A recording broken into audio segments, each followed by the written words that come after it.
খুলনায় প্রকাশ্য দিবালোকে গুলির ঘটনায় চাঞ্চল্য। জাতীয় নাগরিক পার্টির সহযোগী সংগঠন জাতীয় শ্রমিক শক্তির কেন্দ্রীয় নেতাকে মাথায় গুলি করেছে দুর্বৃত্তরা। আশঙ্কাজনক অবস্থায় তিনি এখন খুলনা মেডিকেল কলেজ হাসপাতালে চিকিৎসাধীন।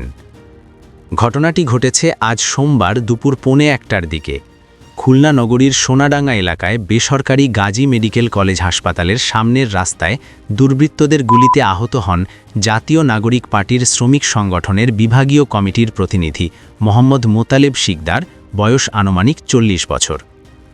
প্রত্যক্ষদর্শীরা জানান, হঠাৎ করেই অজ্ঞাতনামা দুর্বৃত্তরা তাকে লক্ষ্য করে গুলি ছড়ে। একটি গুলি তার মাথায় বিদ্ধ হয়। ঘটনাস্থলেই তিনি গুরুতর আহত হয়ে পড়েন। স্থানীয়রা দ্রুত তাকে উদ্ধার করে খুলনা মেডিকেল কলেজ হাসপাতালে ভর্তি করেন। চিকিৎসকরা জানিয়েছেন তার অবস্থা আশঙ্কাজনক। ঘটনার সত্যতা নিশ্চিত করে সোনাডাঙ্গা মডেল থানার ভারপ্রাপ্ত কর্মকর্তা অনিমেষ মণ্ডল বলেন, খবর পেয়ে আমরা ঘটনাস্থল ও হাসপাতালে পুলিশ পাঠিয়েছি। বিষয়টি তদন্ত করে বিস্তারিত পরে জানানো হবে।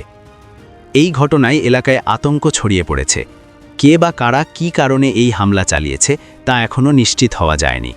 পুলিশ হামলাকারীদের শনাক্ত ও গ্রেফতারের চেষ্টা চালাচ্ছে।